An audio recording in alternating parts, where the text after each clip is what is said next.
Je vais faire ça aussi à mon ami, regardez. On est place du Capitole et tout là-haut, regardez. Voilà, il y a Jean-Sébastien qui est là, qui va nous parler de Saint-Cyp, comme disent les jeunes ici. Absolument. Tu nous emmènes à Saint-Cyp ? Définitivement, Saint-Cyprien, c'est bien plus, ça. absolument, je quitte plus les toits du Capitole, je suis bien. Derrière moi, j'ai Saint-Cernin. Et puis si je regarde en face, là-bas, eh bien, il y a le Pont Neuf. Et de l'autre côté du pont, il y a Saint-Cyprien. Un quartier moins grandiose que la ville dans laquelle nous sommes là, mais peut-être un quartier plus authentique. Quartier qui s'est développé au Moyen-Âge grâce aux établissements religieux et aux établissements, aux lieux d'hospitalité qui sont devenus les hôpitaux à partir du XVIe siècle. C'était un quartier assez pauvre parce que soumis aussi aux inondations, d'où son nom. Saint-Cyprien est le saint patron de ceux qui vivent des eaux. Ça a été une terre de paysans qui fuyaient la misère des campagnes. Ça a été la terre des Catalans qui eux fuyaient le franquisme. C'est aujourd'hui un haut lieu de l'art toulousain. Et au milieu coule la Garonne. Toulouse s'étend de part et d'autre de ce large fleuve. Et chaque jour, des milliers de Toulousains passent indifféremment d'une rive à l'autre. Mais il y a encore 70 ans, la Garonne était une frontière entre d'un côté la rive droite, le centre historique et bourgeois, et la rive gauche, le faubourg Saint-Cyprien, où vivait le peuple. Hors de question pour les premiers d'aller s'encanailler avec les seconds. Alors justement, allons nous encanailler. Rendez-vous avec une Toulousaine qui vit à Saint-Cyprien depuis toujours. Elle habite derrière cette façade sans charme, mais qui nous réserve une belle surprise. Bonjour, bienvenue dans ma maison, une Toulousaine typique de Saint-Cyprien. Voilà, donc on peut remarquer les briques toulousaines typiques, dont façade extérieure complètement anodine, en crépi, on croit qu'il n'y a rien, mais si.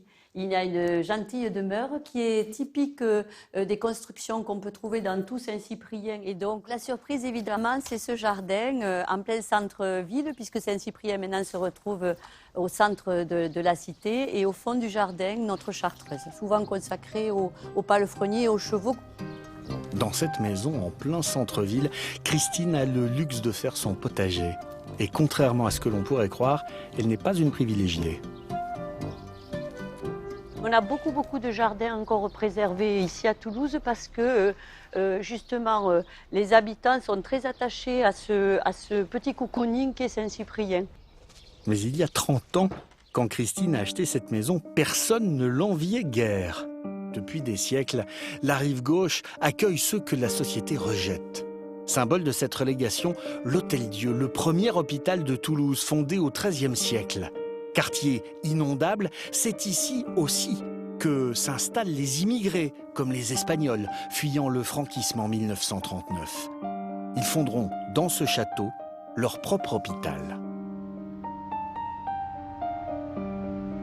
Comme des milliers de Toulousains, Christine est d'origine espagnole. Elle nous emmène à la découverte du quartier où elle a grandi et qui a gardé son âme populaire. Première étape, le marché couvert. Christine y fait ses courses chaque semaine et elle s'arrête d'abord chez Jean-Yves. Le charcutier de Saint-Cyprien, c'est vous. C'est moi. Et c'est pour moi la saucisse de Toulouse. Voilà. Et d'ailleurs, à ce sujet-là, vous la faites comment, cette saucisse? D'abord, elle est fraîche. Hein? Ah oui, plus frais que ça, c'est pas possible. Hein. Ouais. Je la fais tous les jours.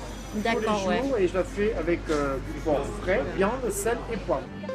Dans ce marché, on vient pour acheter, mais aussi pour discuter. Avec les clients, c'est sublime. On maintient cette relation, moi j'essaie, presque famille. J'ai une maman qui est enceinte, qui va accoucher, je leur fais un petit cadeau. Oui, je les vois grandir, les enfants. Saint-Cyprien est resté un village. Et comme dans tout village, il y a une cantine où Christine a donné rendez-vous à une amie. Mais je t'ai invité dans notre institution. Hein? Ouvert depuis près de 40 ans, ce restaurant ouvrier reçoit une clientèle d'habitués. Tellement habitués qu'en cuisine, on appelle les clients par leur prénom. C'est pour Lucien, ça, non? Ouais, Lucien et Marcel, c'est parti? Non, Marcel, c'est parti. Merci. Là, on est bien servi. C'est vraiment comme si tu étais chez toi, quoi. Hein. C'est chez mamie, quoi. Et puis, en plus, tu as des plats que tu n'oserais pas manger ailleurs. Maintenant, tu sais, on a à l'époque où on fait régime et compagnie, Mais là, on n'a pas honte de manger les frites, de manger le canard rôti. T'as toute l'enfance qui remonte. Hein. C'est clair, non mais vraiment, là, c'est un bon morceau de viande, on est gâtés. Merci, Raymond. C'est parti, on attaque. On attaque, c'est parti. À l'image de ce restaurant, Saint-Cyprien a conservé son côté populaire, même si désormais c'est aussi un quartier branché. Signe des temps, en face de l'Hôtel-Dieu, l'ancien château d'eau a été reconverti en un centre pour la photographie. Et ce lieu, Christine adore y emmener ses visiteurs. Fondé en 1974 par le célèbre photographe toulousain Jean Dieuzède, le lieu mêle des photos contemporaines avec la brique historique du bâtiment construit en 1821. Mais pour une fois, Christine ne flâne pas dans le musée. Elle a été exceptionnellement autorisée à grimper en haut du château d'eau, sur la terrasse, pour découvrir une vue inédite et émouvante pour cet enfant du quartier.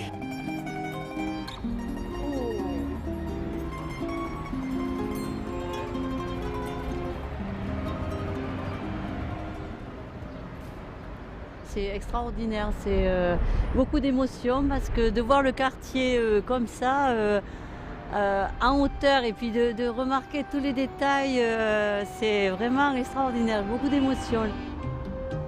Saint-Cyprien fait aujourd'hui partie de Toulouse et la Garonne n'est plus une frontière, c'est un trait d'union. Voilà, du toit du château d'eau au toit du Capitole. Christine, elle est née dans ce quartier, elle est avec moi ici sur le toit du Capitole. Elle est la présidente de l'association Saint-Cyprien Quartier Libre.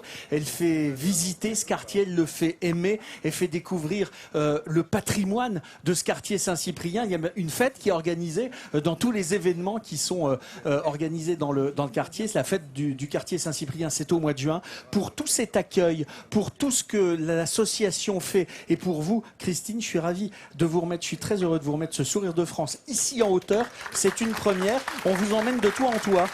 Mais écoutez, je suis ravie. Rien que pour ça, cette émission est fabuleuse. Je ne m'attendais pas du tout à visiter deux toits, celui du Capitole et celui de Saint-Cyprien Château d'eau. Merci beaucoup. Bravo à vous. Bravo, madame. Merci. Le plus pour l'accueil, vous l'avez compris.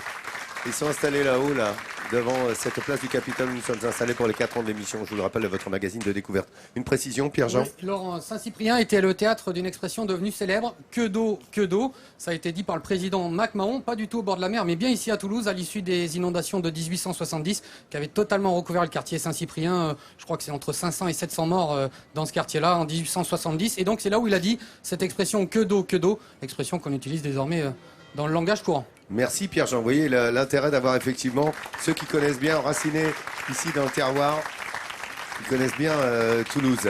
Alors,